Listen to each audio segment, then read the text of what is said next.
প্রতিটা ট্রান্স মানুষকেই কিন্তু জন্মানোর পর সে যখন কাম আউট করে তাকে কিন্তু সীতার মতো অগ্নিপরীক্ষা আমৃত্যু দিতে হয় যে তুমি কতটা মেয়ে হয়ে উঠলে। এই আসল মেয়ে আর নকল মেয়ে, তুমি তো অরিজিনাল মেয়ে নও, তুমি তো সিনথেটিক ওমেন, তুমি তো আসলে ছেলে মেয়ে সেজে আছো। কোনো বিজেপি, সিপিএম, তৃণমূল, কংগ্রেস কেউ আমাদের জন্য কিচ্ছু করেনি, কোনো রাজনৈতিক দল এলজিবিটি মানুষের জন্য কিছুই করেনি। ফলে আজকে কে ব্রিগেডে রামধনু পতাকা করাচ্ছে তাই দিয়ে কিছু হবে না। কোনো দিন 377 একটা ভিক্টোরিয়ান ল এত বছর ধরে কেন আজকে কোনো পলিটিক্যাল পার্টির কি পিটিশনার কেউ হয়েছে? সেই আমাদের কমিউনিটি ট্রান্স মানুষরাই পিটিশনার হয়েছে। মিছিল কমলো কি বাড়লো? মিছিল 50,000 হলো না 5,000 হলো, একটা জমায়েতের লোক 1 লাখ হলো না 10,000 হলো না 500 হলো, তাই দিয়ে আন্দোলনের সার্থকতা বা ব্যর্থকতা বিচার হয় না। র্যাদার কি অভিঘাত নিয়ে তারা গেলেন, সেটা কৃষকের লাঙল হাতে হোক, ডাক্তারদের ওটিতে কাঁচি ছুরি হাতে হোক, বা মাদের ভাতের ফ্যান গালতে হোক, সেটা কিন্তু তারা আপোল্ড করবেন।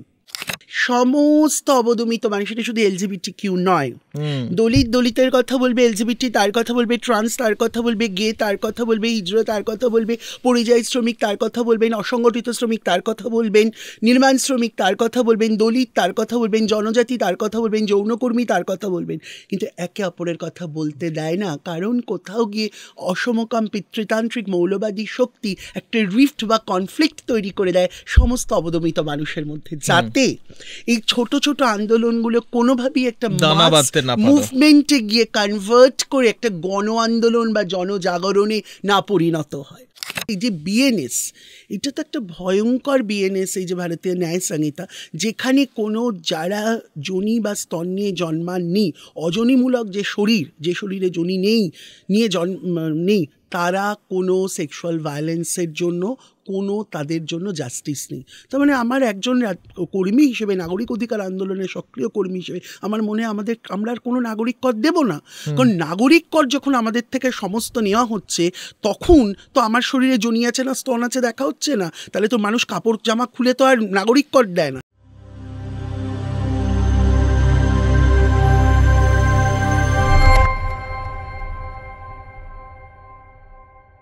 নমস্কার, ভাবনাঘরের নতুন পর্বে আবার চলে এসেছি। আজকের বিষয় নিয়ে আলোচনা কি হবে সেটা মনে হয় আলোচনা চলতে চলতে বুঝে উঠলেই ভালো। আপনারা প্রিক্যাপে কিছুটা দেখেছেন তার ঝলক, কিন্তু আমার মনে হচ্ছে যে আজকে যে দীর্ঘদিনের আমার বন্ধু এবং আমাদের বন্ধু বিচ্ছেদ হয়ে গেছিলো, তারপর আমরা আবার নিজেরা দেখা সাক্ষাতে ফিরেছি, এবং বন্ধু বিচ্ছেদের কথা আজ হবে না, কিন্তু এই বন্ধুর একটা দীর্ঘ জীবন এবং যাপন, সেই জীবন এবং যাপন নিয়ে কথা হবে। কি কি বদল এলো এই দীর্ঘদিনে তার মুখ থেকেই শুনবো।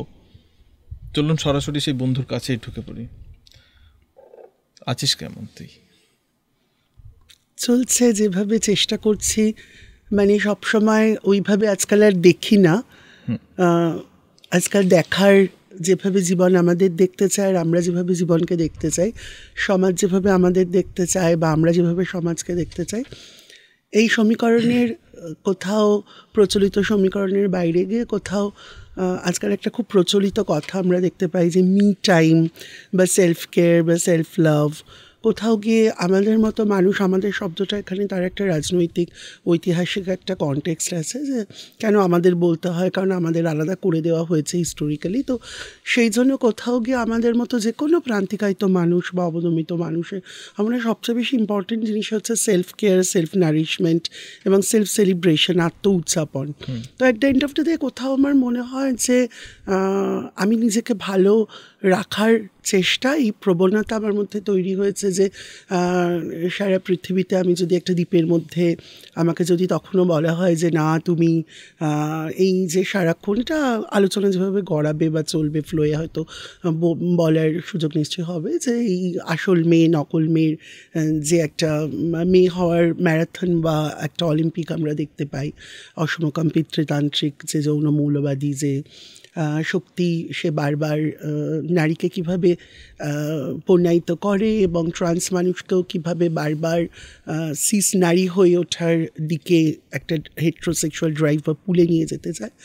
তো তারপরেও কোথাও গিয়ে আমার মনে হয় যে আমি নিজের প্রতি ভালো নিজেকে শ্রদ্ধা করতে ভালোবাসতে শিখেছি, সে আত্মশ্রদ্ধার বোধ আমার মধ্যে তৈরি হয়েছে কোথাও, আমার কাজের মধ্যে দিয়ে, আমার বেঁচে থাকার মধ্যে দিয়ে, আমার জীবন অভিজ্ঞতার মধ্যে দিয়ে যে পুঁজি আমি সঞ্চয় করেছি, সেই অর্থে ভালোই আছি মনে হয়।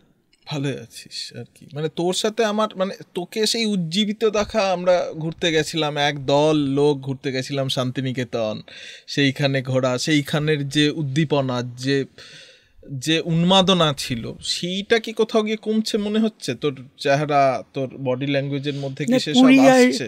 20 আর 40 তো একটু ফারাক থাকবে। সে অরণ্যের দিনরাত্রের একটা অ্যানালজি মনে পড়ে, অরণ্যের দিনরাত্রে আর আবার অরণ্যে।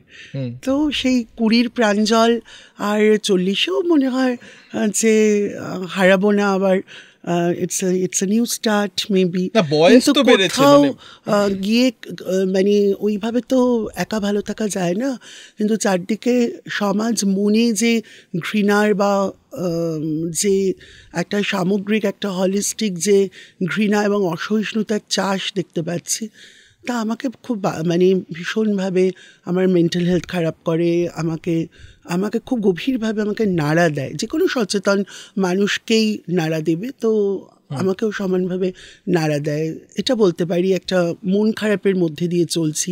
এটা শুধুমাত্র এলজিবিটি মানুষের প্রতি ঘৃণা বা স্টিগমা বা ডিসক্রিমিনেশন নয়, মানে সামগ্রিক যেটা আমরা দেখতে পাচ্ছি চারদিকে, বিভিন্ন ধরনের ছুতমার্ক, জাতপাত, ধর্ম, বর্ণ, লিঙ্গ, শ্রেণী, আদিবাসী, জনজাতি, প্রতিবন্ধী, যৌনকর্মী, প্রতিটি প্রান্তিকায়িত মানুষের, যেই আমার মতো নয় বা যে সংখ্যাগুরু মানুষের মতো নয় বা যে ক্ষমতাবান মানুষের মতো নয়, যে পুঁজিকে সরাসরিভাবে পুষ্ট করতে চায় না বা করতে পারছে না, তার উপরে একটা আগ্রাসন, একটা ক্ষমতার আস্ফালন নেমে আসছে। সেটা কোথাও একজন নাগরিক হিসেবে এবং নাগরিক অধিকার আন্দোলন কর্মী হিসেবে সেটা আমাকে ব্যথিত করছে। এটা হ্যাঁ, সেটা হয়তো চোখে মুখে ধরা পড়ছে, মানে সেই কষ্ট, সেই যন্ত্রণা, সেইটা হয়তো মন খারাপ হয়। একজন সমানুভূতিশীল মানুষ হিসেবে সেই কষ্ট, সেই যন্ত্রণা তো হয়তো শরীরী ভাষায় আসছে, হ্যাঁ, এসে যায় হয়তো at times।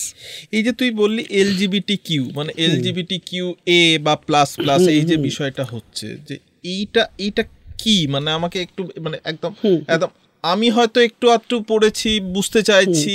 আমি একটু মধ্যেখানে চা খেয়ে, হ্যাঁ তুই চা খেতে খেতেই বল, বুঝতে চেয়েছি, সেইটা নিয়ে হয়তো জানতে চেয়েছি, কিন্তু সাধারণভাবে এই যে LGBTQA+ বা বেড়ে যাচ্ছে, এইটা নিয়ে তুই একটু বিস্তৃতভাবে বল, যে এইগুলো প্রত্যেকটার কি অনুষঙ্গ। LGBT হচ্ছে, L হচ্ছে লেসবিয়ান, G হচ্ছে গে, B হচ্ছে বাইসেক্সুয়াল, T হচ্ছে ট্রান্সজেন্ডার, Q হচ্ছে কুয়ার, I হচ্ছে ইন্টারসেক্স, A হচ্ছে অ্যাজেন্ডার, A হচ্ছে অ্যাসেক্সুয়াল, এবং প্লাস মানে আরও এখনও অনেক হয়তো আইডেন্টিফাইড হয়নি, আরও চিহ্নিত হতে পারে আগামী দিনে, তো ওই জন্য একটা প্লাস চিহ্ন দেওয়া থাকে।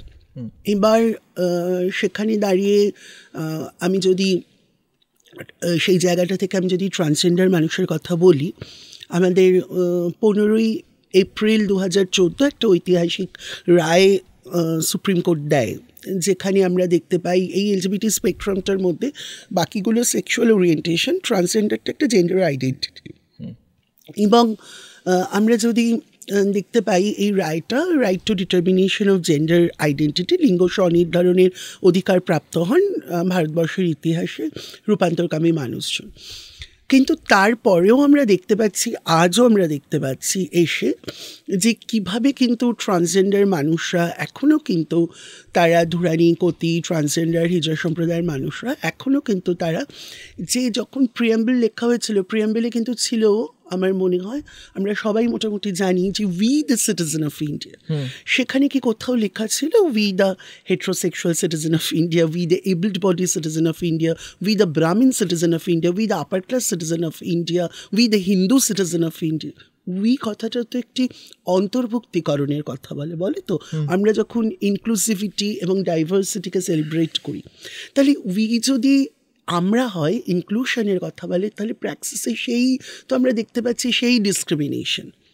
আজকে সেই হিন্দু মুসলিম বিভাজন, সেই হেট্রোসেক্সুয়াল যারা এলজিবিটি, সেই বিভাজন, মানে সেই জাতপাত ধর্ম বর্ণ লিঙ্গ, নইলে আজকে আমরা দেখতে পাচ্ছি যে এখনও রোববারের বিভিন্ন লিডিং নিউজ পেপার খুললে আমরা দেখতে পাই উচ্চ বর্ণ পাত্রী চাই, ফর্সা পাত্রী চাই, এই পাত্রী চাই, নানাবিধ ব্রাহ্মণ পাত্র চাই। মানে হিস্টোরিক্যালি পশ্চিম বাংলায় যে কাস্ট ডিসক্রিমিনেশন মানে জাতপাত আছে, তার তো একটা ক্লাসিক্যাল এক্সাম্পল রবিবারের ম্যাট্রিমোনিয়াল সাইটসগুলো। সেখানে এখনও নইলে ফেয়ার অ্যান্ড লাভলি র্যাড, এই ন্যারেটিভসটা যুগ যুগ ধরে নর্মালাইজ প্র্যাকটিসড হয়ে গেছে।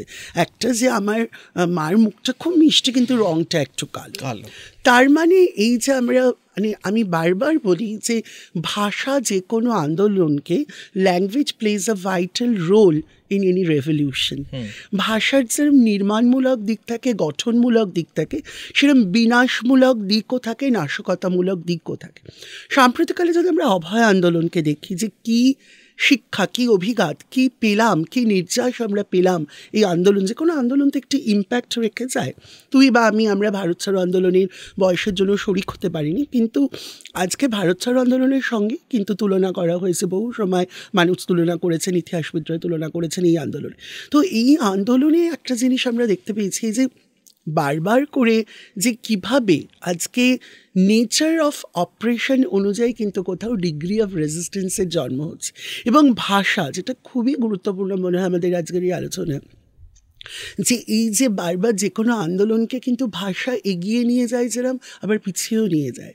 এই যে সন্দীপ ঘোষ যিনি অ্যাকিউজড, সন্দীপ শালা হোমোটাকে ধর, বা বলা পুলিশকে শাড়ি চুড়ি পরিয়ে দাও, এই যে শাড়ি চুড়ি পরেই কিন্তু স্বাধীনতা সংগ্রামী আন্দোলনে বহু দিদিমা, পিসিমা, মাসিমা, ঠাকুমারা তারা উনুনের মধ্যে স্বাধীনতা সংগ্রামীদের আর্মস রেখেছেন, তারা রান্না করে খাইয়েছেন। তাহলে আমরা আমাদের কোন পলিটিক্যাল কনসিয়াসনেসের আপার হ্যান্ড আমরা কত বড় বোদ্ধা হয়েছি আন্দোলনকারীরা, যে তারা তাদের আমরা আমাদের পলিটিক্যাল কনসিয়াসনেসের আপার হ্যান্ডটা অ্যাসার্ট করে তাদের স্ট্রাগলটাকে নালিফাই করে দিচ্ছি। তার মানে সবচেয়ে বড় ইম্পর্টেন্ট জিনিস হচ্ছে, বা এই যে বারবার চুরি চামারি, ইতরের বাচ্চা, ডোমের বাচ্চা, সাঁওতালের বাচ্চা, তার মানে চামাররাই চুরি করে, এই যে বারবার ছোট লোক বলা, তার মানে কোথাও গিয়ে এই ল্যাঙ্গুয়েজ, এই শব্দগুলো বারবার গিয়ে কিন্তু কাস্টিস্ট, হোমোফোবিক, ট্রান্সফোবিক, তার মানে দলিত হওয়া অপরাধ, এলজিবিটি, ধুরানি, কতি, হিজড়া হওয়া অপরাধ, ট্রান্সজেন্ডার হওয়া অপরাধ, লেসবিয়ান হওয়া অপরাধ, ফুটপাথবাসী হওয়া অপরাধ, মুসলিম হওয়া অপরাধ, ডিসেবল হওয়া অপরাধ, কালো হওয়া অপরাধ।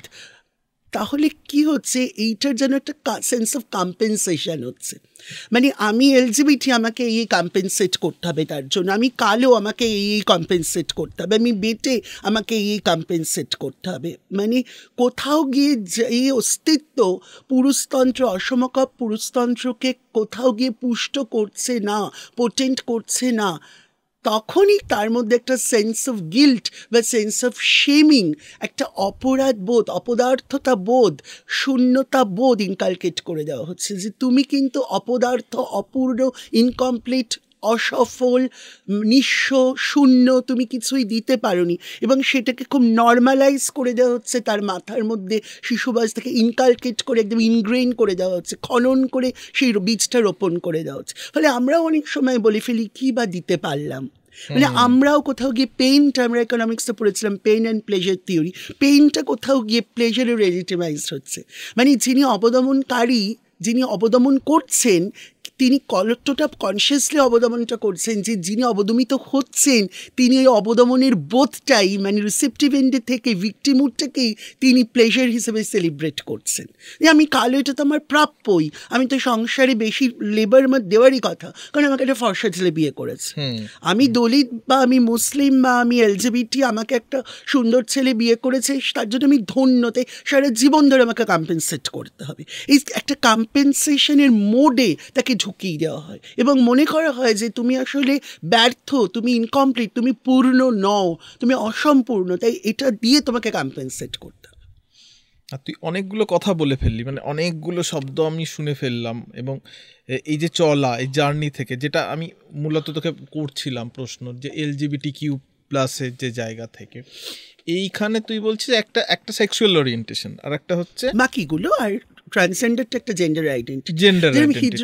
হিজড়া একটা পেশা, তার একটা লেগেসি আছে, একটা গুরু শিষ্য পরম্পরা আছে, একটা ইতিহাস আছে, একটা লিনিয়েজ আছে। তো ওটা একটা জেন্ডার আইডেন্টিটি না, ট্রান্সজেন্ডার একটা জেন্ডার আইডেন্টিটি। কিন্তু এই যে একটা স্পেকট্রামে আনা বা একটা ছাতার তলায় আনা, এটার কারণ কি পড়লো? যে লড়তে অনেক সুবিধা হবে, সাংগঠনিকভাবে শক্তিশালী হয়ে উঠবো। বনে আগুন লাগলে তো পশুরা একটা সাইডে সংগঠিত হয়। তো এটা তো একটা ডিভাইড অ্যান্ড রুল ওরকম না যে প্রত্যেকটা LGBTQ সেক্সুয়াল মাইনরিটি, যৌন সংখ্যালঘু, প্রতিটা মানুষই তারা এখানে তো অপারেশন অলিম্পিক কে বেশি অবদমিত, অপারেশন ম্যারাথন আমি বেশি অবদমিত আর ও কম অবদমিত, এটা লোকেশন অনুযায়ী প্রত্যেকটা মানুষেরই হিস্ট্রি অফ মার্জিনালাইজেশন আছে এবং হিস্ট্রি অফ প্রিভিলেজ। মানে সেক্সুয়াল মাইনরিটিজদের একটা অর্গানাইজেশন, এইটা কি অর্গানাইজেশনের কথা না, একটা আমব্রেলা, একটা ছাতার নিচে সমস্ত যৌন সংখ্যালঘু মানুষরা যৌথ হয়ে এক হয়ে একে অপরের প্রতি শ্রদ্ধাশীল, সংহতি হওয়া। এবং এই তোর এই প্রশ্নটা আমার একটা, কিন্তু সেটা কি হচ্ছে?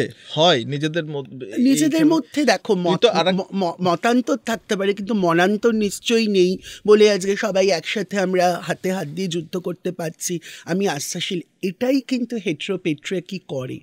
সমস্ত, এটা একটা ভীষণ ব্রিলিয়েন্ট কোয়েশ্চেন, সমস্ত অবদমিত মানুষ, এটা শুধু LGBTQ নয়, দলিতের কথা বলবে, LGBT তার কথা বলবে, ট্রান্স তার কথা বলবে, গে তার কথা বলবে, হিজড়া তার কথা বলবে, পরিযায়ী শ্রমিক তার কথা বলবেন, অসংগঠিত শ্রমিক তার কথা বলবেন, নির্মাণ শ্রমিক তার কথা বলবেন, দলিত তার কথা বলবেন, জনজাতি তার কথা বলবেন, যৌনকর্মী তার কথা বলবেন, কিন্তু একে অপরের কথা বলতে দেয় না। কারণ কোথাও গিয়ে অসমকাম পিতৃতান্ত্রিক মৌলবাদী শক্তি একটা রিফট বা কনফ্লিক্ট তৈরি করে দেয় সমস্ত অবদমিত মানুষের মধ্যে, যাতে এই ছোট ছোট আন্দোলনগুলো কোনোভাবেই একটা মুভমেন্টে গিয়ে কনভার্ট করে একটা গণ আন্দোলন বা জনজাগরণে না পরিণত হয়। রাজনৈতিক উদ্দেশ্য করে একটা ক্লাস্টারে ঢুকিয়ে দেওয়া, একটা কমিউনিটি বেসড আন্দোলনে, একটা গোষ্ঠী আন্দোলনে সীমিত রাখতে চায়। আজকে যে কোনো আন্দোলনের গৌরব বা মুগ্ধতা বা মাধুর্য কি, যে অবদমন্ত মানুষকে আরও স্থিতিশীল করবে, শক্তিশালী করবে, স্নেহশীল করবে, পরম প্রেমময় করবে, যত্নশীল করবে, রুক্ষ করবে না, অসহিষ্ণু করবে না, ঘৃণাময় করবে না। একজনের অবদমন, আমার অবদমন, আরো 5টা অবদমনকে চিহ্নিত করতে শেখাবে। এটাই আমি বলি যে pen has no gender, the solidarity of pens, right? কান্নার যেরকম কোনো গন্ধ হয় না, যন্ত্রণারও কোনো লিঙ্গ হয় না। যেরকম অভয়াকে যখন পাওয়া যায়, জনশ্রুতি তার চোখ দিয়ে রক্ত পড়ছিল, তমগ্ন তপসিদ্ধ বলে একজন ট্রান্স মহিলা, তাকে যখন গত বছর তার ফ্ল্যাটে ক্ষতবিক্ষত অবস্থায় কলকাতায় পাওয়া যায়, তার ফ্ল্যাটে তার শরীরের যে ক্ষত, যে রক্ত, এর কোনো ফারাক আছে? না। ফারাক তো পিতৃতান্ত্রিক যে শক্তি করে। এখানে পিতৃতন্ত্র আর পুরুষতন্ত্র মানে দুটো, কিন্তু সব পুরুষরাই কিন্তু পিতা হন না। এখানে পিতৃতন্ত্রটা কিন্তু পেট্রিয়ার্কি আমরা বলছি, আমাদের কিন্তু পুরুষের বিরুদ্ধে লড়াই নয়, আমরা পিতৃতান্ত্রিক যে মৌলবাদী শক্তি তার বিরুদ্ধে কিন্তু লড়াই। আমাদের কিন্তু পুরো উই আর নট মিসআন্ডারস্ট্যান্ড, আমাদের কিন্তু, কারণ পেট্রিয়ার্কি কিন্তু একটা ভয়ঙ্কর একটা হায়ারার্কিয়াল পজিশন, একটা প্রচণ্ড একটা মৌলবাদী শক্তি আছে, যা শক্তিমান যিনি, যার মধ্যে ক্ষমতা আছে, সেই দুর্বল একটা প্রতিপক্ষ খুঁজে নেয়। এখানে এইটা বলে আমার খুব প্রয়োজন যে এই যে বারবার আমি দেখেছি একটা মানব মনের প্রবণতা একটা দুর্বল প্রতিপক্ষ খুঁজে নেওয়া, মানে যৌন সংখ্যা গুরু যারা, তারা যৌন সংখ্যা লঘুকে খুঁজে নেয়। বাড়িতে অশান্তি হচ্ছে, অফিসে একজন সিস গে কাজ করে বা ট্রান্স বা লেসবিয়ান কাজ করে, তার সঙ্গে গিয়ে তার পাওয়ারটা অ্যাসার্ট করে খারাপ ব্যবহার করে নিলাম।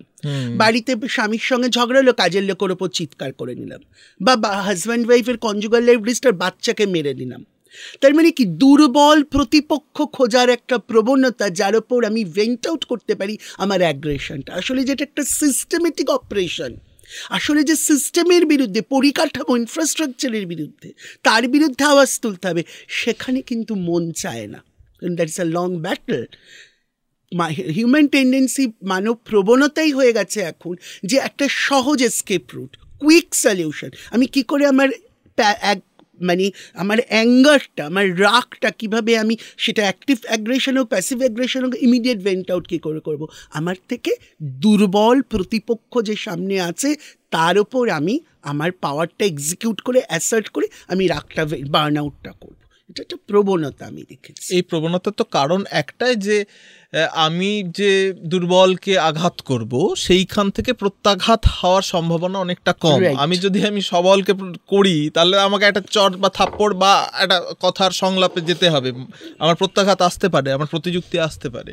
মানে এই কথাটাই তো ঠিক যে আমরা যেভাবে মায়ের প্রতি চিৎকার করে উঠি সেইটা তো আমি রাষ্ট্রের প্রতি করে উঠতে পারি না কখনোই। হ্যাঁ, কিন্তু বাবার প্রতি করে উঠি, বাবার প্রতিও করে উঠি না। কারণ কেন করি? কারণ আমি জেন্ডার পজিশনে মার থেকে একটা হাই জেন্ডার পজিশনে বিলং করি বলে বিশ্বাস করি, এবং মাও বারবার ওই সেলিব্রেশনটা ছোটবেলা থেকে আমি দেখেছি করে, বাবা, কাকা, জ্যাঠা, দাদু মাকে বলেছেন এই তুমি চুপ করো, তুমি তো বেশি বোঝো না। ফলে আমার ওই শিশু মন, আমার ওই চাইল্ড সাইকিতেই তৈরি হয়ে গেছে যে মাকে ধমক দিয়ে থামিয়ে দেওয়া যায়, এটা খুব নর্মালাইজ প্র্যাকটিস কালচার পরিবারে। এটার মধ্যে দিয়ে আমার শিশু মন তৈরি হয়, আমি পূর্ণ যৌবনে পৌঁছেছি। এটা করতে করতে এই যে বিভিন্ন, এর আগে তোর সাথে আলোচনায় কথা উঠেছিল যে এই যে ফোবিয়া, বিভিন্ন ফোবিয়ার কথা তুই কিছুক্ষণ আগেও বললি, যে এই করতে করতে তো এক ধরনের ভয়, সেই ভয় তো তৈরি হয় মানুষের মনে। এই ভয়গুলো নিয়ে তুই একটু বল যে কি কি ভয় তৈরি হচ্ছে। দেখো, ফোবিয়া জিনিসটা, এই যে ভয়, এটা মূলত তৈরি হয় না জানা, অজানা, অচেনা, না জানা, জানতে চাই না, জানবো না, বুঝবো না, এবং ফিয়ার অফ দ্য আননোন, অজানা অচেনার ভয়। এই ভয় থেকেই কিন্তু এই প্রচণ্ড স্টিগমা, ডিসক্রিমিনেশন, ছুটমার, ভেদভাব তৈরি হয়। এবার এই ভয়টার কোথা থেকে তৈরি হয়? এই ভয় থেকে কিন্তু ঘৃণার জন্ম হয়, এবং ঘৃণা থেকে স্টিগমা, ডিসক্রিমিনেশনের জন্মটা হচ্ছে। তাহলে আর এই ভয়টা কোথা থেকে তৈরি হচ্ছে? ভয়টা মূলত তৈরি হচ্ছে যখনই আমরা পারছি না, যেটা আমি বললাম, যখনই আমরা আমাদের এই যে একটা হেট্রোপেট্রিক্যাল সিস্টেম, বা এই যে এখন যে ফাংশন করছে, যেভাবে আমরা দেখতে পাচ্ছি ভয়ঙ্কর একটা সিস্টেমেটিক অপারেশন, তা শিক্ষার্থীরা পথে নেমে আন্দোলন করছেন, তা যেভাবে দেখতে পাচ্ছি আমরা ইসলামোফোবিয়া সমাজে ভয়ঙ্কর রূপ ধারণ করেছে। তো এইগুলোর জন্য আমরা যে একটা সিস্টেমের বিরুদ্ধে কথা বলবো, একটা পরিকাঠামোর বিরুদ্ধে কথা বলবো, একটা রাষ্ট্রীয় সন্ত্রাসের বিরুদ্ধে কথা বলবো, একটা রাইট উইং দক্ষিণপন্থী শক্তি যেভাবে উত্তরোত্তর বৃদ্ধি পাচ্ছে তার বিরুদ্ধে কথা বলবো, সেইটা তো একটা লং ফাইট, ব্যাটল, সময় লাগবে। সেই ইনভেস্টমেন্টটা না করে আমরা একটা কুইক সলিউশন চাইছি।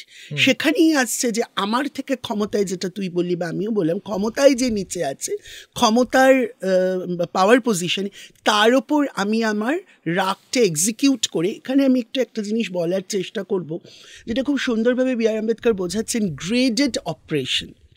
যে অবদমনকারী আবার অবদমন, তিনিও কোথাও গিয়ে অবদমিত, মানে একটা ভিসিয়াস সার্কেলের মধ্যে চলছে, একটা অলাত চক্র, একটা শিকারীর খেলা, একটা বলয়ের মধ্যে দিয়ে মানুষ যাচ্ছেন। মানে যিনি অবদমন করছেন, যাকে করছেন, মানে তিনিও কোথাও গিয়ে অবদমিত হয়েছেন।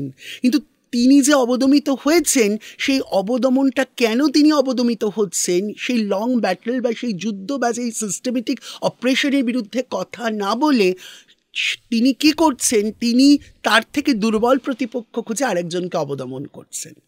ফলে এই অবদমন আর অবদমিতর খেলা কিন্তু একটা চলছে। এবং এইটা সবচেয়ে বড় জিনিস হচ্ছে যে কীভাবে ইন্টারলেয়ার্ড, মানে আন্তঃস্তরীয় অবদমন, মানে ধরো যিনি আজকে ধর্মীয় সংখ্যাগুরু, তিনি আজকে একজন ধর্মীয় সংখ্যাগুরুকে অবদমন করছেন, আবার তিনি ধরো তার মানে তিনি ধর্মীয় সংখ্যা লঘু হয়ে ধর্মীয় সংখ্যাগুরুকে থেকে অবদমিত হচ্ছেন। আবার তিনি ধরো ধর্মীয় সংখ্যা লঘু যিনি, তিনি হয়তো ধরো হেট্রোসেক্সুয়াল, তিনি আবার একজন ট্রান্সজেন্ডার পার্সন, তিনি যখন আবার যৌন সংখ্যাগুরু হচ্ছেন, তিনি একজন ট্রান্সজেন্ডার যে যৌন সংখ্যা লঘু তাকে অবদমন করছেন। তার মানে তার নিচে যে কোনো তার নিজের পজিশন, অবস্থানগত, যখন তিনি সংখ্যালঘু কোনো একটা ক্ষেত্রে থাকছেন, তিনি সংখ্যাগুরুর দ্বারা অবদমিত হচ্ছেন। আবার তিনি যখন সংখ্যাগুরু হচ্ছেন কোনো একটা ক্ষেত্রে, তিনি আবার সংখ্যালঘুকে অবদমিত করছেন। করছেন। তার মানে কি এই অবদমন আর অবদমিতর একটা অলাত চক্র, একটা ভিসিয়াস সার্কেল তৈরি হয়েছে। বেসিক্যালি মূলত কিন্তু প্রত্যেকটা মানুষই কিন্তু অবদমিত এই সিস্টেমের কাছে, ওই হেট্রোপেট্রিকি বা ওই মৌলবাদী শক্তি, ওই ক্ষমতাতন্ত্রের কাছে। যেই জন্য আমি বারবারই বলি যে অল মেন আর পোটেনশিয়াল রেপিস্ট, এই কথাটা আমি মানতে পারবো না, এথিক্যালি পলিটিক্যালি মানতে পারবো না। Rather rape is equals to power, power and power. ক্ষমতাতন্ত্রের যৌবন রূপ হচ্ছে রেপ।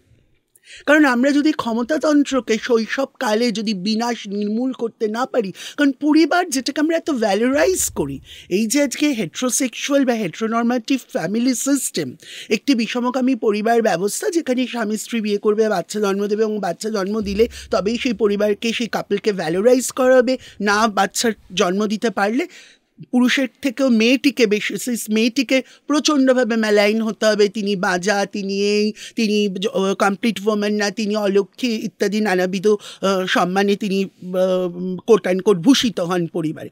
ফলে পরিবার হচ্ছে, কেন আমরা পরিবার এত আমরা স্টিগমা ডিসক্রিমিনেশন নিয়ে কথা বলি মাইকে, ডিসার্টেশনের পেপারে, এত জায়গায়, why not family? You have to first fight, you have to look in to the family structure. পরিবারে কীভাবে হিস্টোরিক্যালি যুগ যুগ ধরে আজকে নর্মালাইজ হয়ে আছে, কালচারালি নর্মালাইজ হয়ে আছে হেট্রোপেট্রিকি। আজকে বাড়ির সমস্ত শুভ অনুষ্ঠানে যারা বিধবা তাদেরকে এনগেজ করা হয় না, যাদের সন্তান ধারণে অক্ষম বা মেডিকেল কারণে অক্ষম বা বাই চয়েস তারা নিতে চাননি সন্তান, বা গর্ভে সন্তান মারা গেছে, সেই সব মহিলাদের আউটকাস্ট করে দেওয়া হয় পরিবারে। তো সেই জায়গায় দাঁড়িয়ে যুগ যুগ ধরে বা কোনো মহিলার পলিসিস্টিক ওভারি থাকলে তিনি না করলে তাকে বারবার ওই সেন্স অফ গিল্টে ঢুকিয়ে দেওয়া হয় যে তুমি এনাফ মেয়ে নও। সে বারবার ভাবে আমি স্বামীকে কী দিতে পারলাম, কিছুই তো দিতে পারিনি। ফলে আমার স্বামী যদি আর ডিভোর্স হয়, আমার স্বামী যদি মদ খেয়ে এসে আমাকে পেটায়, আমি রিসেপটিভ এন্ডে থেকে মানে আমি এন্টাইটেলড, আমি পাবো, এটাই আমার প্রাপ্য, কারণ আমি তো স্বামীকে আমি ব্যর্থ। এই ব্যর্থতার বোধ বারবার সেই মহিলার মধ্যে ঢুকিয়ে দেওয়া হয়। এটাও কি এক ধরনের ফোবিয়া? না, এটা ফোবিয়া না, এটা তো ভয়ঙ্কর একটা সিস্টেমেটিক অপারেশন, যেটা নর্মালাইজ হয়ে গেছে যুগ যুগ ধরে পরিবারে। এই পরিবারের পারিবারিক অপারেশনটাকে আমাদের আইডেন্টিফাই করতে হবে। এবং সবচেয়ে বড় ইম্পর্টেন্ট জায়গা যে এই যে আমরা তো র্যাগিং র্যাগিং র্যাগিং র্যাগিং নিয়ে চেঁচাচ্ছি, কেন আমি এই জিনিসটা অ্যানালজিটা ড্র করতে চাইলাম যে র্যাগিংয়ের তো ক্যাম্পাসে যখন একটা ছেলে ইউজিতে যাচ্ছে গ্র্যাজুয়েশনে পড়তে গিয়ে, যখন সে র্যাগিং করছে, তার অনেক আগে তো তার শিশু মনে এই র্যাগিং তো একটা ক্ষমতা, যেগুলো আজকে বুলি মানুষ যে করে, খুব বুলি করা, মানে এই যে বিভিন্ন মক করা মানুষকে, তার মধ্যেই তো প্রচণ্ড র্যাগিং আছে, যেগুলো খুব নর্মালাইজ হয়ে গেছে, ভীষণ একটা নর্মালাইজ হয়ে গেছে। মানুষের বিভিন্ন ডিসেবিলিটি, যেগুলো ডিসেবিলিটির তো কিছু সোশ্যাল মার্কার আছে, এগুলো হলে মানুষ তবে বলে এগুলো ডিসেবিলিটি, যেগুলো সোশ্যাল মার্কারের বাইরের ডিসেবিলিটি, কিন্তু সেই জায়গায় তাদের অনেক কিন্তু প্রাইভেট স্পেস ভায়োলেটেড হয়ে যায়। মানুষ খুব মজার চলে, ইয়ার্কির চলে, যে করছে সেও জানে না, কিন্তু সে করে ফেলে। ফলে পরিবারে যদি র্যাগিংয়ের নির্মূল করতে হয়, হেট্রোপেট্রিকে নির্মূল করতে হয়, তাহলে পরিবারের গহীনে যেতে হবে। পরিবারে কিন্তু সবচেয়ে বেশি র্যাগিং হয়। একটা বাচ্চা যখন জন্ম নিচ্ছে, ডাক্তার মেডিকেল ভার্ডিক্ট দিয়ে দিলেন, চিকিৎসা ক্ষেত্রে নিদান দিলেন, বলুন তো কি জন্মালো, পুরুষ না নারী? বিভাজনের জন্ম সেখান থেকে। কারণ আমাদের সবার দুটো জেন্ডার থাকে, একটা the genital which is between the legs, যেটা দেখে সামাজিক লিঙ্গ, সেক্স অ্যাসাইন্ড বার্থ মানুষ দেখে, যেটা দৃশ্যমান ভিজিবল, যে ছেলে না মেয়ে হলো। আর একটা সাইকোলজিক্যাল জেন্ডার, মানসলিঙ্গ বা মনোলিঙ্গ। ফলে একটা বাচ্চা যখন বড় হওয়ার পর, একটা ছোট বাচ্চা, তার মধ্যে যদি মেয়েলি ভাব কোটানকোট দেখে পরিবার তো তার কুসুমবৃত্তিটাকে খুন করে তাকে দিনে দিনে একটি টক্সিক ছেলে করতে চায় এই সিস্টেমের কাছে নিজেকে কমপ্লাই করতে গিয়ে, নইলে বাবা মা আউটকাস্টেড হয়ে যাবে। তাই তাকে দিনে দিনে একটা এনাফ ম্যান করে তোলে, যথেষ্ট পুরুষ, কমপ্লিট ম্যান, একটা হেট্রোপেট্রিক্যাল পুরুষ, যে মাকে ধমকাবে। সেই ছেলে বড় হয়ে মার উইডো পেনশন কেড়ে কুড়ে যখন নিয়ে নিচ্ছে, মা কাঁদছেন, মা ভাবছেন না এই স্যাপলিং, এই চারা গাছ আমি শৈশব মনে তার কুসুমবৃত্তি খুন করে পুঁতেছিলাম, রিটালিয়েট করছে।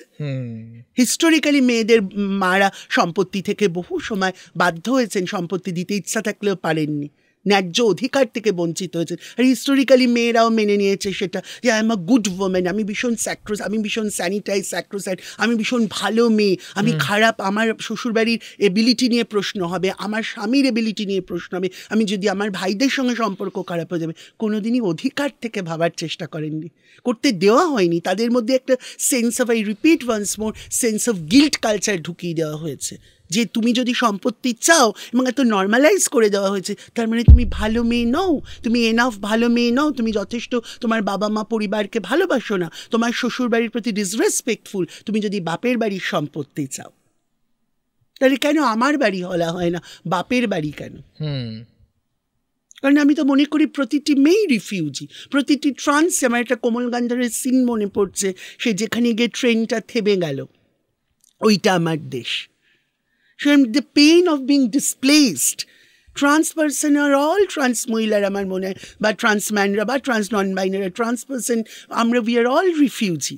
আমরা যেই মুহূর্তে, বা এলজিবিটিকিউ মানুষরাও, যৌন সংখ্যালঘু মানুষরাও, তারা রিফিউজি, কারণ যে মুহূর্তে তারা তাদের যৌন, বহু ক্ষেত্রে তারা কাম আউট করে। আমরা অনেকেই কাম আউট শব্দটার সঙ্গে পরিচিত। আমরা যখন বলি আমাদের যৌন পরিচয় যখন আমরা দিই, বাড়ি থেকে অ্যাবান্ডন করে দেওয়া হয়, বার করে দেওয়া হয়। গায়ের মাঠ দেখা যায়, মনের মাঠ তো দেখা যায় না। না, ফলে এমন মানসিক নির্যাতন করা হয়, সে বাধ্য হয়ে বাড়ি থেকে বেরিয়ে যায়। ফলে তার মানে বাড়ি কি জিনিস সে জানে না। ফলে এই যে তাকে মানে তার বাড়ি থেকে তাকে অ্যাবান্ডন করে দেওয়া হয়, ফলে আমাদের কোনো বাড়ি থাকে না ওইভাবে। এর আগের দিন কথা হচ্ছিল তোর সাথে, তখন যে বিষয়টা আরো উঠে আসছিল, আজকে যে নির্যাতনের কথা বলছিস, যে সাপ্রেশনের কথা বলছিস, সেইখানে একজন নারীর যে ধরনের সাপ্রেশন থাকছে, একজন নারীকে যেভাবে অবদমিত করা হচ্ছে, আমি যদি ধরি সাথে সাথে যে LGBTQ এবং তুই যে কমিউনিটি বা তুই যে স্পেকট্রাম থেকে বিলং করছিস বলে দাবি করছিস, তাদের যুদ্ধটা অনেক, বা লড়াইটা অনেক কঠিন একজন সাধারণ নারীর থেকে। এটা নিয়ে তোর সাথে আমার সেদিন একটা ডিবেট হচ্ছিল। আমি বললাম যে এই ডিবেটটা তোলা থাক, আমরা একদম সরাসরি এই আলোচনাতেই এই কথাটা বলবো। এইটা কেন মনে হচ্ছে আজকে? কিন্তু তোর কথাতে সত্যি সত্যি তুই একেবারে নারী স্বাধীনতা এবং ব্যক্তি স্বাধীনতা নিয়ে কথা বলছিস, কিন্তু সেই দিন যেটা ছিল যে তোর কাছে বা তোর যে স্পেকট্রামের যে কথা বলছিস, সেইখানে অনেকটা টাফ, তোর লড়াইটা অনেকটা কঠিন এবং দীর্ঘায়িত লড়াই। এইটা কেন মনে করিস বা মনে করছিস এখনো? দেখ, একটা মেয়ে জন্মানোর পর সে মেয়ে, আমি মেয়ে, সব সময় নয়, অনেক সময় তাদেরও এই লড়াই থাকে। যেসব মেয়েরা, যেই জন্য বডি শেমিং কথাটা এসছে, যেই সব মেয়েদের স্তন এই হেট্রোপেট্রিয়াকিকে পুষ্ট করছে না, বা শরীরের অন্যান্য অঙ্গ হেট্রোপেট্রিয়াকির চোখে, তাদেরকেও যথেষ্ট মেয়ে না বলা, মদ্দা মেয়ে বলে, এরকম নানা ভাষা বলা হয়, বহু সিস মেয়েকেও বলা হয়। কিন্তু ট্রান্স বা মেয়েদের ক্ষেত্রে আমি যদি বলি, আমাদের ক্ষেত্রে কি হয়, প্রতিটা ট্রান্স মানুষকেই কিন্তু জন্মানোর পর একটা, মানে প্রতিটা, মানে 99%ই তাই অলমোস্ট, জন্মানোর পর সে যখন কাম আউট করে, তাকে কিন্তু সীতার মতো অগ্নি পরীক্ষা আমৃত্যু দিতে হয় যে তুমি কতটা মেয়ে হয়ে উঠলে। এই আসল মেয়ে আর নকল মেয়ে, তুমি তো অরিজিনাল মেয়ে নও, তুমি তো সিনথেটিক ওমেন, তুমি তো আসলে ছেলে মেয়ে সেজে আছো, আসলে তুমি ছেলে। এই একটা প্রমাণ বারবার তাকে, এই একটা সীতার মতো যেন তাকে কোথাও অগ্নি পরীক্ষায় ঢুকে, এইটা মেয়েদের কোথাও করতে হয় না, কারণ তার একটা আইডেন্টিটি স্বীকৃতি আছে। কারণ কোথাও গিয়ে তার জেনিটাল তাকে ওই আইডেন্টিটি স্বীকৃতিটা দিয়েছে, সে ওই বাইনারিতে হেট্রো সেক্সুয়াল বা হেট্রোনর্মেটিভ যে বাইনারি, সেই জেনিটাল নিয়ে সে জন্মেছে, তাই জেনিটাল রেকগনিশন একটা তার আছে। কিন্তু ট্রান্স মানুষের ওই রেকগনিশনটা নেই। মানে একটা কারণ ট্রান্স পজিশনটা ভীষণ একটা র্যাডিক্যাল পজিশন, ভীষণ একটা ইটসেলফ ইজ এ ভীষণ পোটেনশিয়াল পজিশন। ফলে ট্রান্স মানুষ যখন ঠিক সে কাম আউট করছে, বাড়ির লোক যখন বুঝতে পারছে, ফলে হেট্রোপেট্রিকি এমনভাবে থ্রেটেন্ড হচ্ছে প্রতিষ্ঠানকে, ইনস্টিটিউশনকে, প্রোক্রিয়েশনকে, এই হেট্রোসেক্সুয়াল প্রোক্রিয়েটিভ মানে প্রোডাক্টিভিটিকে এমনভাবে, বায়োলজিক্যাল প্রোডাক্টিভিটিকে, প্রোক্রিয়েশনকে এমনভাবে চ্যালেঞ্জ করছে সে, তখন সেই জন্য বারবার ট্রান্স মানুষকে একটা রিফর্মেশন, একটা কারেক্টিভ মেজারের মধ্যে ঢুকিয়ে দিতে চায়। বারবার করে একে একটু একটু বিয়ে দিয়ে দিই তাহলে সব ঠিক হয়ে যাবে, একটা গরিব মেয়ে দেখে বিয়ে দিয়ে দিই তাহলে সব ঠিক হয়ে যাবে। এই যে বারবার ঠিক হয়ে যাবে, তুমি ভুল, ঠিক হচ্ছে হেট্রোসেক্সুয়ালিটি, কারণ সেখানে প্রজনন আছে। What ever is against production, যেখানে প্রজনন নেই, প্রোক্রিয়েশন নেই, তা ভুল, কারণ সেটা হেট্রোপেট্রিককে অপুষ্ট করছে। এবং এই যে মেয়েদের ক্ষেত্রে এই অভয় আন্দোলনেও আমরা দেখেছি, আমি বা আমার সাথী তিস্তা দাস আমরা অনেকবার দেখেছি যে অভয় আন্দোলনের মধ্যেও কিন্তু আমরা অভিজ্ঞতাও হয়েছে আমাদের দুজনের, যে কিভাবে কিন্তু এই একটি হোয়াটসঅ্যাপ গ্রুপে দেখা যাচ্ছে যে একজন সিস মহিলা তিনি বলছেন যে ট্রান্স মহিলাদের কেন নেওয়া হয়েছে এই আন্দোলনে, এরা তো এই আন্দোলনের ক্ষতি করবে। সিস মহিলাটা কি সিস বলছি তো, কারণ এরা তো আসলে অরিজিনাল মেয়ে না। এখানে খুব ইন্টারেস্টিং, আচ্ছা সিস উমেন মানে হচ্ছে যিনি যে বায়োলজি নিয়ে জন্মাচ্ছেন এবং সোশ্যালি সেই বায়োলজি অনুযায়ী অ্যাকর্ডিংলি অ্যাক্ট করছেন বা বিহেভ করছেন বা কালচারালি সেইভাবে প্র্যাকটিস করছেন, নিজেকে সেইভাবে রিপ্রেজেন্ট করছেন।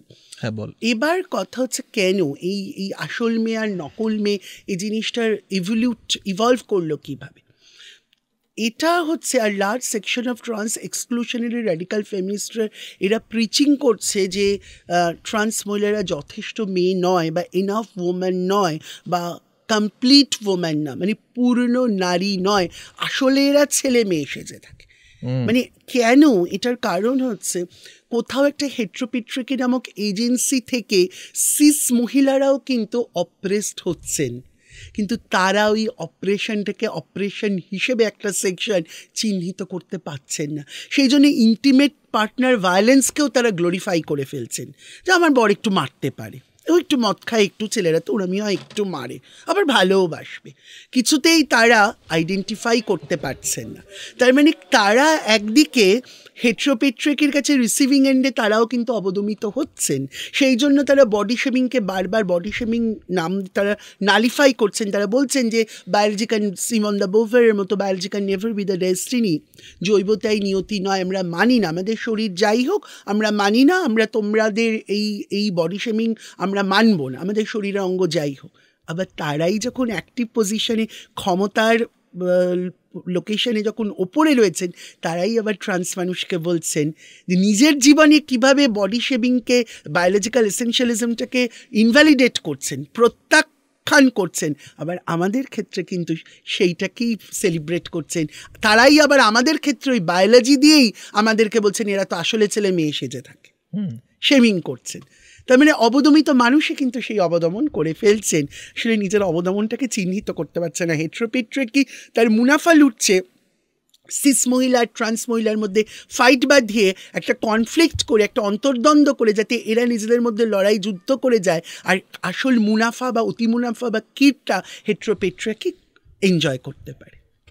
বুঝতে পারলি? এটা তো একটা গভীর ষড়যন্ত্র, গভীর ষড়যন্ত্র।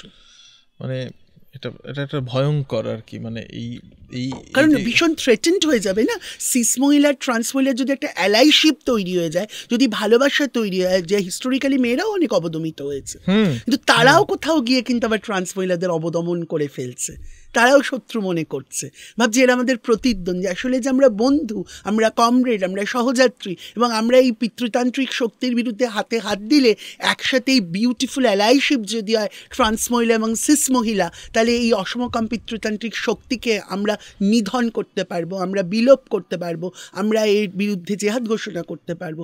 এই অসম লড়াইটা আমরা একসাথে যৌথভাবে অনেক ভালোভাবে পাওয়ারফুলভাবে শক্তিশালীভাবে লড়তে পারবো। এইটা বোঝার সময় এসেছে বলে আমার মনে হয়। সেটা কি বোঝাতে পারছি? মানে অবশ্যই আগের থেকে নিশ্চয়ই সেই জায়গায় তৈরি হয়েছে, লড়াই আন্দোলন, ইন পার্সন ডিসকাশনের মধ্যে দিয়ে আগের থেকে অবশ্যই আমি খুব ইতিবাচক দিক থেকে বলবো, নিশ্চয়ই আগের থেকে অনেক সিচুয়েশন ধীরে ধীরে তৈরি হচ্ছে। তুই কলকাতার এই যে বিগত অনেকগুলো মুভমেন্ট, আমি যদি ধরি একদম হোক কলরব থেকে, সেই মুভমেন্ট থেকে আজকে নির্ভয়ার যে মুভমেন্ট, অভয়ার যে মুভমেন্ট বা আরজিকর ঘটনার যে মুভমেন্ট, সেই মুভমেন্ট অবধি তুই জড়িত এবং তুই একদম সরাসরি এই তোর তরফ থেকে যতটা করা যায় আমি দেখেছি সেটা তুই করেছিস 12-14 বছর ধরে। এবং এই যে দীর্ঘ তোর দেখা, এই দীর্ঘ দেখাতে তুই একটা অভিজ্ঞতার কথা বলছিস যে যেভাবে সিস উইমেন এবং ট্রান্সদের মধ্যে একটা পার্থক্য তৈরি করে রাখাই হচ্ছে যে এই কারণ যে তারা কখনোই যৌথভাবে কোনো আন্দোলন বা অন্যরকম যৌথতায় যাতে সামিল না হতে পারে। এইখান থেকে যদি দেখা যায় যে কলকাতার, যেহেতু এই আন্দোলনগুলো মূলত কলকাতা কেন্দ্রিক এবং একেবারেই নগরের এবং শহরের একদম মূল কেন্দ্র ধরেই আন্দোলনগুলো তৈরি হয়েছে, সেইখান থেকে তোর অভিজ্ঞতা কি? যে এই অভিজ্ঞতাগুলো যখন এই আন্দোলনগুলো কখনো কখনো প্রচণ্ড দানা বাঁধছে, তারপর গিয়ে একেবারে থিতিয়ে পড়ছে, একেবারে কোথায় যেন হারিয়ে যাচ্ছে, সেগুলো তল খুঁজে পাওয়া যাচ্ছে না, প্রত্যেকটা আন্দোলনের ক্ষেত্রে কিন্তু হচ্ছিল। এর অভিজ্ঞতাগুলো কি? এইগুলো তুই তো এখন একদম একটা রাজনৈতিক কর্মী হিসেবেও কাজ করছিস, আমি একদম রাজনৈতিক কর্মীর দৃষ্টিকোণ থেকে বুঝতে চাইবো যে এই আন্দোলনগুলোতে ফেল করছে কেন, তোর অভিজ্ঞতা দিয়ে, তোর এই চলার দিয়ে, এবং কি কি কারণ যা এই আন্দোলনগুলোকে পরবর্তী সময়ে আরো বেশি যৌথবদ্ধতায় রাখতে পারে। আমি দুভাগে এই প্রশ্নটার উত্তর দিতে চাই। প্রথমত হচ্ছে, আমি ফেল করেছে আন্দোলনটা একেবারেই মনে করি না বিশ্বাসের জায়গা থেকে। কারণ মিছিল কমলো কি বাড়লো, মিছিল 50,000 হলো না 5,000 হলো, একটা জমায়েতের লোক 1 লাখ হলো না 10,000 হলো না 500 হলো, তাই দিয়ে আন্দোলনের সার্থকতা বা ব্যর্থকতা বিচার হয় না।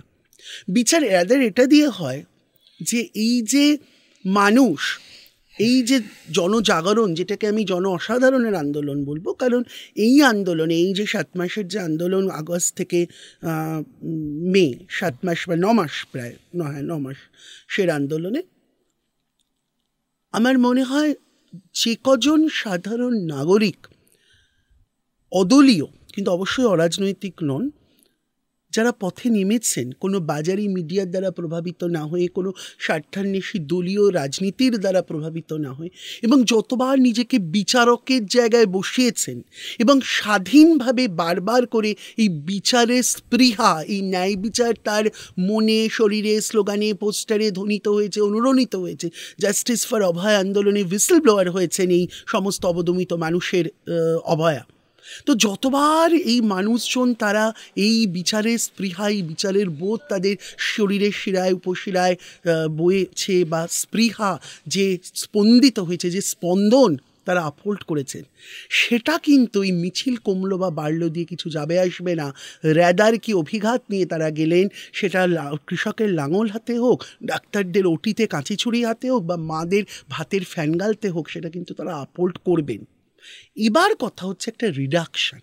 আমি এটাকে ব্যর্থতা হিসেবে একেবারেই দেখি না, আমি একটা রিডাকশান হিসেবে দেখতে পারি যে একটা রিডাকশান কেন হয়েছে। যদি 14ই আগস্ট রাতে আমরা বলতে পারি যে জনপ্লাবন যা তৈরি হয়েছিল ভগবানগোলার আলগোলায়, যদি আমি ভুল না হই, যে 3 লক্ষ মানুষ পথে নেমেছিলেন, এবং রাস্তায়ও আমি দেখেছি আমার নিজের অভিজ্ঞতা থেকে, ক্যাথিটার নিয়ে প্রেগনেন্ট মহিলা, জোম্যাটো কর্মী থেকে, যৌনকর্মী থেকে, এলজিবিটি থেকে, দুরানি থেকে, কতি থেকে, হিজড়া সম্প্রদায়ের মানুষ থেকে, নির্মাণ শ্রমিক, চা বাগান শ্রমিকরা পথে নেমেছিলেন। কেন এই ঐক্যবদ্ধতা হয়েছিল? দীর্ঘদিনের মধ্যে পুঞ্জীভূত মনে সেটা ফোমেন্টেশন হয়ে সেটা ভেন্ট আউট হয়েছিল। কিন্তু তারপর আজকে দাঁড়িয়ে একটা টু এক্সটেন্ট রিডাকশন কেন হয়েছে? কারণ ইনক্লুডিং মি, আমি নিজেকেও বারবার আত্মসমীক্ষণ, আত্মবিশ্লেষণ, সেলফ ক্রিটিক করি কোথাও গিয়ে। কারণ এই আন্দোলনের আমিও একজন প্রতিনিধিত্ব করেছি এবং একজন শরিক হিসেবে এই দায় আমার আছে বলে, এবং আমি অনুরোধ করব যে আমার সহ আন্দোলনকারীরাও আত্মসমীক্ষণ, আত্মবিশ্লেষণ, গঠনমূলক সমালোচনা নিজের প্রতিও করার সময় এসেছে। কেন এই রিডাকশন, টু এক্সটেন্ট রিডাকশন হয়েছে? কারণ আমরা বহু সময় ক্যান্সেল কালচার বা রিজেকশন কালচার কনসিয়াসলি বা আনকনসিয়াসলি আমরা করে ফেলেছি। কে শাঁখা পড়েছে, কে পলা পড়েছে, কে ঢাক বাজিয়েছে, এই যে কে এনাফ আন্দোলনকারী এর কে কম এনাফ আন্দোলনকারী, এই প্রমাণ এই দেখতে গিয়ে তাতে কি হয়েছে, আমরা অনেক সময় ক্যান্সেল বা রিজেকশন কালচারে এনগেজ করে ফেলেছি। কারণ আসলে যে কোনো কেন্দ্র আন্দোলনের গৌরব হচ্ছে, সৌন্দর্য, বিউটি হচ্ছে সমাজে চলা অন্যান্য রিমোট জায়গায়, যেটা তুই প্রশ্নে রাখলি, যে প্রান্তে প্রান্তে বিভিন্ন প্রত্যন্ত গ্রামে বিভিন্ন প্রান্তে থাকা অন্যান্য ছোট ছোট ক্ষুদ্র আন্দোলনকে এই কেন্দ্রীয় আন্দোলনের সুধা দিয়ে, শক্তি দিয়ে তাকে পুষ্ট করা, তার মেরিট বা ডিমেরিট দেখে তাকে লঘু করা না। একটা ছোট্ট অ্যানেকডোট বলি। একটা প্রত্যন্ত গ্রামে একজন মহিলা, তিনি সিঁদুর শাঁখা পলা পরে, এক বৃদ্ধা তার বাচ্চার মুখে ভাতের যে মাইক যিনি দেন তাকে ফোন করে যোগাযোগ করে ম্যাটাডোর তিনি পথে নেমেছেন, লোকজনকে মোবিলাইজ করেছেন। তিনি কেন শাঁখা পলা লোয়া পড়লেন সেটা নিয়ে চিন্তিত লোকে, অথচ তিনি তার পাশে দাঁড়িয়ে থাকা একজন মুসলিম মহিলা বোরখা পরা তার বাচ্চা কাঁদছে, তাকে কোলে নিয়ে আদর করছেন। এই ইন্টারসেকশনাল এক্সচেঞ্জের সোহাগটা চোখে পড়ল না। এই যে বারবার এই নিজেদের পলিটিক্যাল কনসিয়াসনেসের আপার হ্যান্ড অ্যাসার্ট করে আমি মহাবোদ্ধা, আমি একটু বেশি বুঝে ফেলেছি, আসলে যে আমি একটা আস্ত পাঁঠা, আমি কিছুই বুঝিনি। সাধারণ মানুষের যে জনজাগরণ, সাধারণ মানুষের যারা একটা সত্যি ইগ্যালিটেরিয়ান সোসাইটি আনতে পারে, যাদের মাথা কোনো মাঝারি মিডিয়ার দ্বারা নয় বা প্রভাবিত হয়নি, বা যাদের মাথা কোনো স্বার্থান্বেষী রাজনৈতিক দলের দ্বারা প্রভাবিত হয়নি, সাধারণ গণতন্ত্রপ্রেমী মানুষ যারা বদল চায়, নাগরিক আন্দোলনের মধ্যে দিয়ে যারা একটা ইগ্যালিটেরিয়ান সোসাইটি, একটা সমাজের স্বপ্ন দেখে, আজকে তাদের কিন্তু কোথাও গিয়ে আমরা কিন্তু অনেক সময় এই রিজেকশন বা এই ক্যান্সেল কালচার দিয়ে বা এই পাওয়ার অ্যাসার্ট করে কিন্তু অনেক সময় সেইটার জন্য কিন্তু আমার মনে হয় একটা রিডাকশন আমরা নোট করেছি। হ্যাঁ, কিন্তু সাথে সাথে এটাও তো বলা যায় যে এই যে রিডাকশন বা এই যে ক্যান্সেল কালচার যেটা তোর কথা বলছিস বারবার, সেইখান থেকে তো এমনটা মনেই হতে পারে যে এর একটা পলিটিক্যাল ইন্টেনশন ছিল।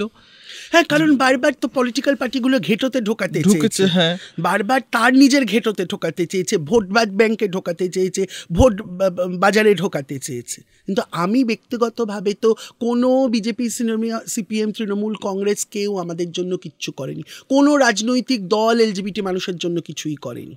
ফলে আজকে কে ব্রিগেডে রামধনু পতাকা করেছে তাই দিয়ে কিছু হবে না। কোনো দিন 377 একটা ভিক্টোরিয়ান ল এত বছর ধরে কেন আজকে কোনো পলিটিক্যাল পার্টির কি পিটিশনার কেউ হয়েছে? সেই আমাদের কমিউনিটি ট্রান্স মানুষরাই পিটিশনার হয়েছে। কোনো রাজনৈতিক দল তো আমাদের জন্য কিছু করেনি। ফলে আজকে যদি করতো তাহলে আজকে 10 বছর 2014 থেকে 24 হয়ে গেল, এখনো অবধি একটা সরকারি হাসপাতালে একটা ট্রান্সজেন্ডার ফাংশনাল ওয়ার্ড নেই। কি ভয়ঙ্কর পরিস্থিতি একটা সরকারি হাসপাতালে। কেন নেই একটা ওয়ান স্টপ ক্রাইসিস সেন্টার? কেন নেই ট্রান্স মানুষের জন্য? একটা কেন জেন্ডার নিউট্রাল টয়লেট নেই? একটা 24/7 ট্রান্সজেন্ডার হেল্পলাইন নেই? কেন ফাংশনাল হেল্পলাইন? আন্ডার 18 যারা ট্রান্স পার্সন তাদের জন্য একটা কোনো হোম নেই? যারা সিনিয়র সিটিজেন ট্রান্স পার্সন তাদের জন্য কোনো রিহ্যাবিলিটেশন সেন্টার, কোনো এল্ডারলি কেয়ার নেই। অথচ এত ট্রান্স মানুষ বাড়ি থেকে অ্যাবান্ডান্ট, তারা বৃদ্ধ বয়সে কোথায় যাবেন? তারা ডেস্টিটিউটের মতো অবস্থা। তাদের জন্য কি করেছে, কোন প্রকল্প কি করেছে আমাদের সরকার? ভোট বাক্সে কি কম পড়তেছে? শতাংশ কি কম? তো এই ট্রান্সজেন্ডার পপুলেশনের কারণ পলিটিক্যাল পার্টি তো ভোট ছাড়া কিছু বোঝে না। সবচেয়ে বড় কথা হচ্ছে এই যে বিএনএস, এটা তো একটা ভয়ঙ্কর বিএনএস, এই যে ভারতীয় ন্যায় সংহিতা, যেখানে কোনো যারা যোনি বা স্তন নিয়ে জন্মাননি, অজনীমূলক যে শরীর, যে শরীরে যোনি নেই, নিয়ে নেই, তারা কোনো সেক্সুয়াল ভায়োলেন্সের জন্য কোনো তাদের জন্য জাস্টিস নেই। তার মানে আমার একজন কর্মী হিসেবে, নাগরিক অধিকার আন্দোলনের সক্রিয় কর্মী হিসেবে আমার মনে হয় আমরা আর কোনো নাগরিক কর দেব না। কারণ নাগরিক কর যখন আমাদের থেকে সমস্ত নেওয়া হচ্ছে, তখন তো আমার শরীরে জনি আছে না স্তন আছে দেখা হচ্ছে না। তাহলে তো মানুষ কাপড় জামা খুলে তো আর নাগরিক কর দেয় না। তাহলে নাগরিক কর এলজিবিটি মানুষের থেকে নেওয়া যায়, ট্রান্স মানুষের থেকে নাগরিক কর নেওয়া যায়। আমাদের কাছে দোকানে গেলে কি বিসলারির জলটা 20 টাকার জায়গায় 5 টাকা নেয় না? কোনো সাবসিডি আছে? নেই। অথচ আমাদের শরীর কিন্তু সুরক্ষিত রাষ্ট্র করতে পারছে না। বিএনএস তার বার্নিং এক্সাম্পল। এটা ভয়ঙ্কর তথ্য। মানে এটা সত্যি মানে কতটা ইনহিউম্যান হলে গভর্নমেন্ট বা এটা স্টেট কোনো সভ্য দেশে হয় যে মানে কি ভয়ঙ্কর একটা ডেথ অফ ডেমোক্রেসি, যে আজকে আমাদের মতো মানুষ যদি তারা ধর্ষণ হয় বা তারা মলেস্টেশন হয়, আমাদের জন্য কোনো আইন নেই।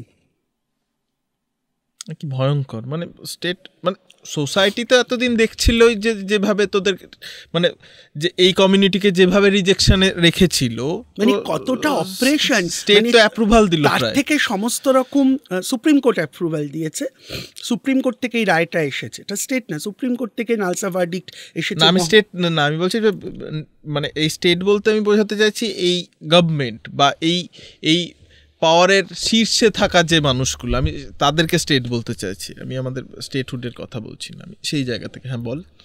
ফলে আমাদের আজকে কি পরিস্থিতি, তার মানে কন্টিনিউ ট্রান্স মানুষরা আজকে অপারেশনের একদম রিসেপটিভ এন্ডে থাকবে, তাদের ওপর খুন ধর্ষণ হবে।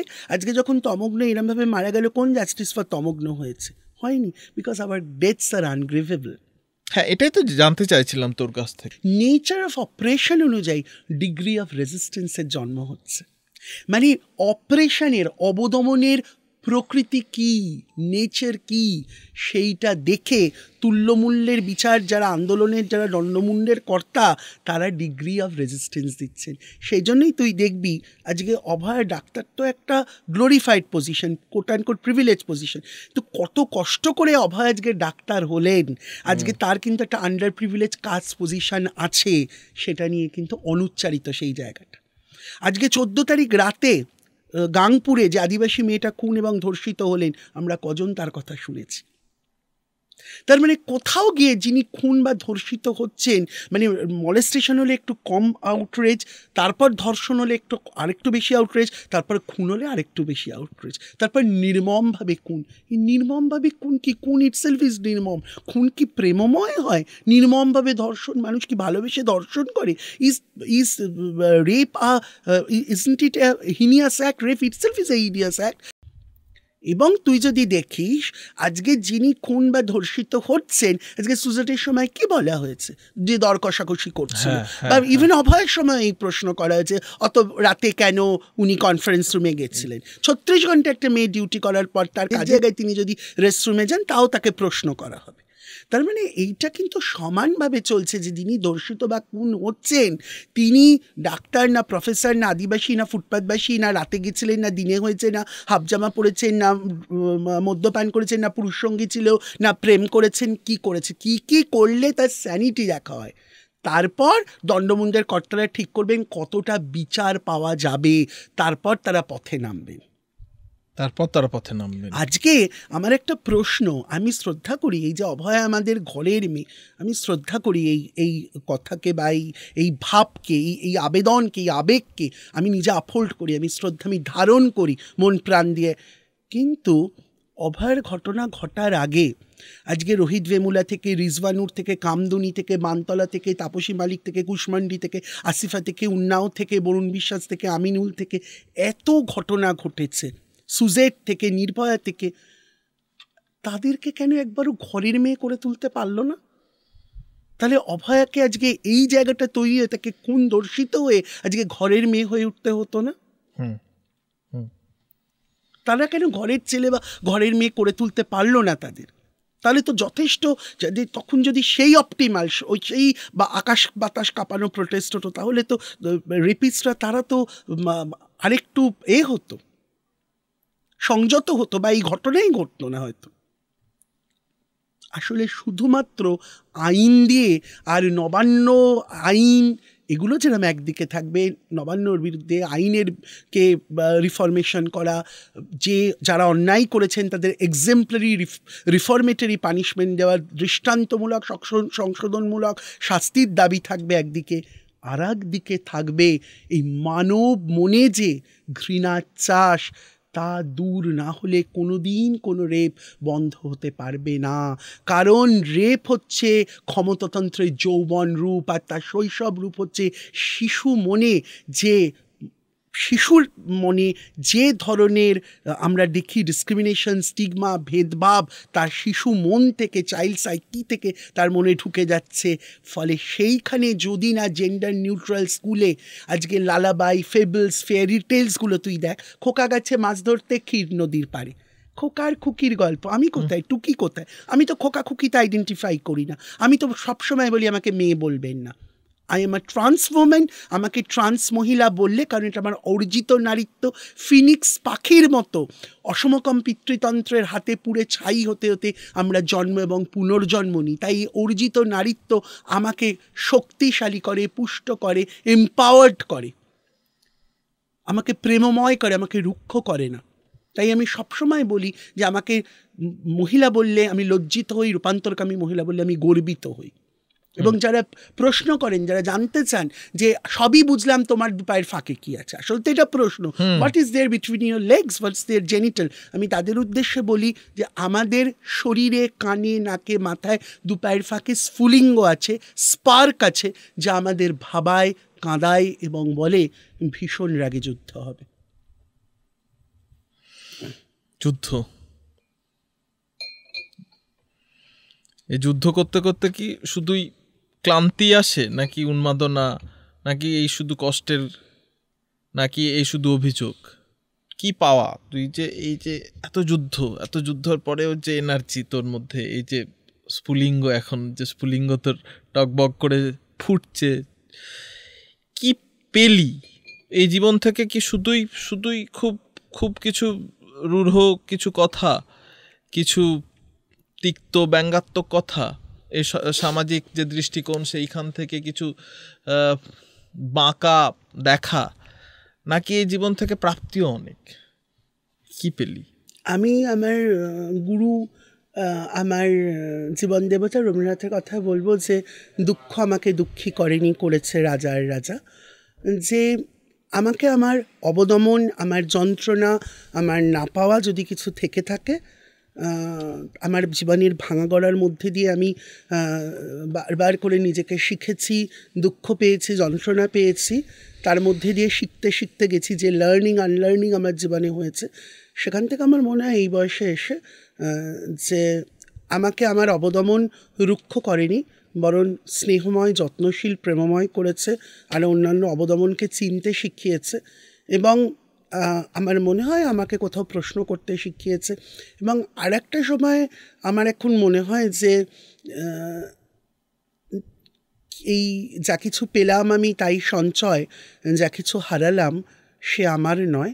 হয়তো এই পিতৃতান্ত্রিক যে চাওয়া এবং পাওয়া খুব নর্মালাইজ হয়ে গেছে, যে তুমি একজন মেয়ে বা সিস মেয়ে বা ট্রান্স মহিলা, তোমাকে একটি ছেলেকে পেতে হবে, ভালোবাসতে হবে, সুন্দর, সুপুরুষ, টল ডার্ক, হ্যান্ডসাম, তোমার বাড়ির সামনে বাইক এসে দাঁড়াবে, গাড়ি থাকবে, ভালো চাকরি করবে, তার হাত ধরে তুমি বেরোলে তুমি এনাফ উমেন হবে, তবে তোমার নারীত্বের লেজিটিমেসি থাকবে, otherwise you will not, your women will be ইনভ্যালিডেটেড।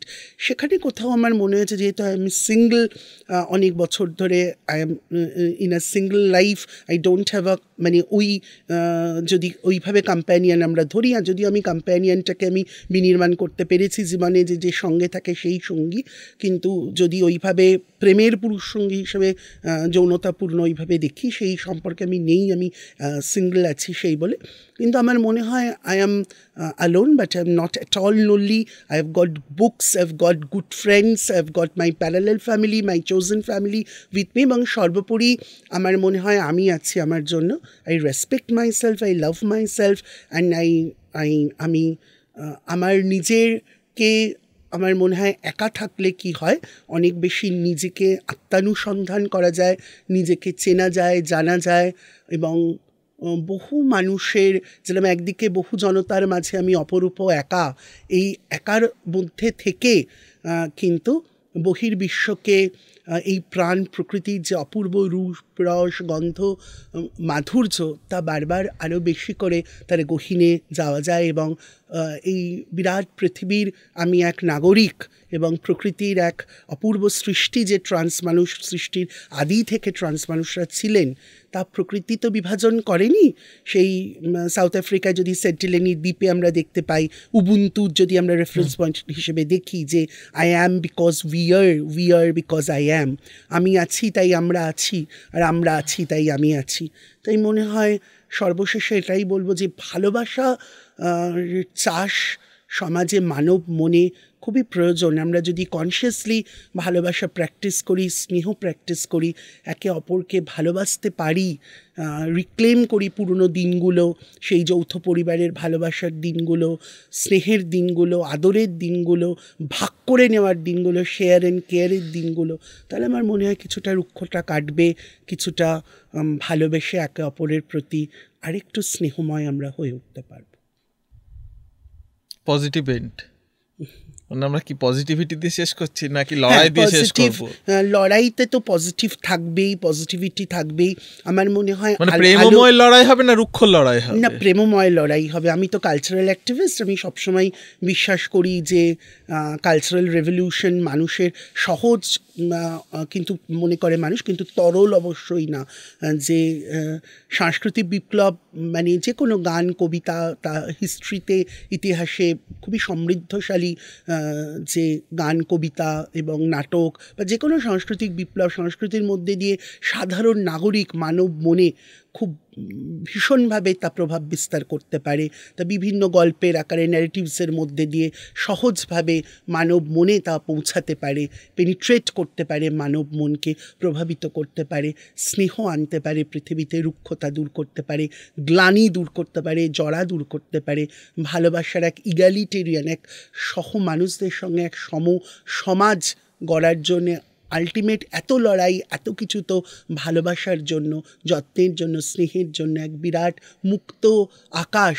আমরা তো বলি যে নারী তুমি অর্ধেক আকাশ। কোন আকাশে নারীরা অর্ধেক আকাশ পেলেন? পিতৃতান্ত্রিক আকাশে পিতৃতান্ত্রিক মানুষরা নারীদের অর্ধেক আকাশ দিলেন। আর আমরা যদি বলি না, আমরা নারীরা নয়, আমরা সবাই, প্রত্যেকটি নাগরিক পূর্ণ আকাশ চাই, যে আকাশে ভালোবাসা থাকবে, স্নেহ থাকবে, ডিসক্রিমিনেশন, বৈষম্যের কালো মেঘ কেটে যাবে, বরণ শরতের মতো ঝলমলে এক কিউমুলোনিম্বাস ক্লাউডস, এক পেঁজা তুলোর মতো ভালোবাসার মেঘ ভেসে বেড়াবে। কিউমুলোনিম্বাস থেকে কিন্তু একটা ঝুড়ো বৃষ্টিও হয়, সেটাও কিন্তু চাপের আর কি। সেই বৃষ্টি তো কোথাও গিয়ে জীবন স্নাত করবে, জীবনকে আরো রিক্ত করবে না, আরো পুষ্ট করবে। ঠিক আছে, চলুক, তোর সাথে আরো পরবর্তী সময় আরো দীর্ঘ সংলাপ, দীর্ঘ কথোপকথন হবে আমাদের। সত্যি সত্যি সারা পৃথিবী জুড়ে প্রেমের বৃষ্টি নেমে আসুক, এবং সাথে সাথে যুদ্ধ, যে যুদ্ধ মানুষকে বিক্ষত করার যুদ্ধ নয়, মানুষকে জাগিয়ে তোলার যুদ্ধ, সেই যুদ্ধ জারি থাকুক। এবং তুই আগামী দিনে আরও অনেক রকমের মুভমেন্টের সাথে জড়িয়ে থাক, যা একজন নাগরিক হিসেবে, নাগরিক অধিকার রক্ষার কর্মী হিসেবে আরও তোকে পরিণত এবং আরও তোকে কি বলবো, অভিজ্ঞতা সম্পন্ন করে তুলুক, এইটুকু আমার চাওয়া। কারণ তোর সাথে আবার কবে দেখা হবে, বন্ধু বিচ্ছেদের মতো আবার আমরা নিজের কাজে হারিয়ে যাব, আবার হয়তো দেখা হবে, এইটুকু চাওয়া থাকলো। এবং লড়াই জারি থাক, কি বলিস? ভালোবাসা দীর্ঘজীবী হোক, শ্রমজীবী মানুষের লড়াই আন্দোলন দীর্ঘজীবী হোক। এবং আমি ধন্যবাদ জানাই ভাবনাঘরকে, এবং তোকে তো আর আলাদা করে ধন্যবাদ জানাবো না, ভাবনাঘরকে জানাই একটি অত্যন্ত গুরুত্বপূর্ণ বিষয় নিয়ে আজকে এই আলোচনাটি আয়োজন করার জন্য। রামধনু আমাদের প্রতীক চিহ্ন। আজকে যারা আছেন, সমস্ত যারা এই ভাবনাঘরের সাথে যুক্ত, সবাইকে আমি রামধনু শুভেচ্ছা জানাই এবং সাফল্য কামনা করি এই অনুষ্ঠানে। ধন্যবাদ। নমস্কার।